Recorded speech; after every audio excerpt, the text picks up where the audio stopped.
बीडच्या श्री क्षेत्र साखरवाडी येथे 17वे अखिल भारतीय वारकरी संगीत संमेलन संपन्न झाले। वारकरी संगीताला आंतरराष्ट्रीय स्तरावर मान्यता मिळावी अशी मागणी संमेलनाचे अध्यक्ष पंडित यादव राजफड यांनी केली आहे।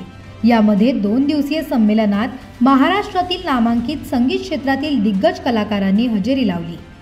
या संगीत संमेलनाचे अध्यक्षपद पंडित यादव राजफड यांनी वारकरी संप्रदायाचे संगीत क्षेत्रात खूप मोठे योगदान आहे। वारकरी संगीताला 800 वर्षांची परंपरा आहे।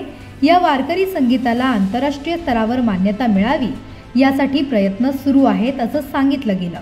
तसेच या संगीत संमेलनाच्या माध्यमातून वारकरी संगीताचा जागर करण्यात आला।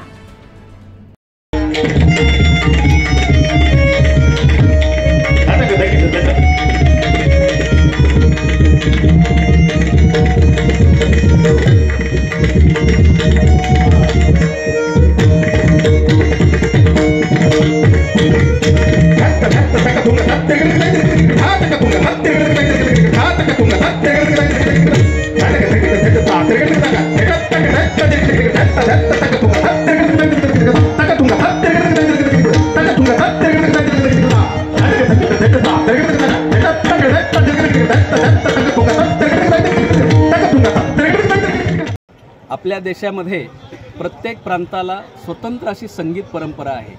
जसं राजस्थानात राजस्थानी संगीत आहे, पंजाबात पंजाबी संगीत आहे, तसं आपल्या महाराष्ट्रामध्ये महाराष्ट्राची प्राचीन 800 वर्षाची पार्श्वभूमी असलेली ही वारकरी संगीत परंपरा आहे। आणि जसं राजस्थानी संगीत परंपरेला, पंजाबी संगीत परंपरेला आंतरराष्ट्रीय स्तरावर मान्यता आहे, तशी आपल्या या मराठी मातीच्या वारकरी संगीत परंपरेला आंतरराष्ट्रीय स्तरावर मान्यता मिळावी या हेतूने हे वारकरी संगीत संमेलन आपण दरवर्षी भरवतात। त्याचप्रमाणे या परंपरेतील कलाकारांना, उपेक्षित कलाकारांना, प्रसिद्धीपरान्मुख कलाकारांना संधी मिळावी, त्यांचं कौतुक व्हावं, त्यांना पुढे प्रोत्साहन देता यावं या हेतूने हे संमेलन भरवले जाते। या वर्षीच्या कलाकारामध्ये काल कानपूर येथील पंडित विनोद द्विवेदी यांचं गायन झालं। त्याचप्रमाणे आज दिग्विजय जगदाळे यांचं पखवाज सोलो वादन झालं। त्याचप्रमाणे आता माझ्या गायनाने, पंडित यादवराज फड यांच्या गायनाने संमेलनाची सांगता होत आहे।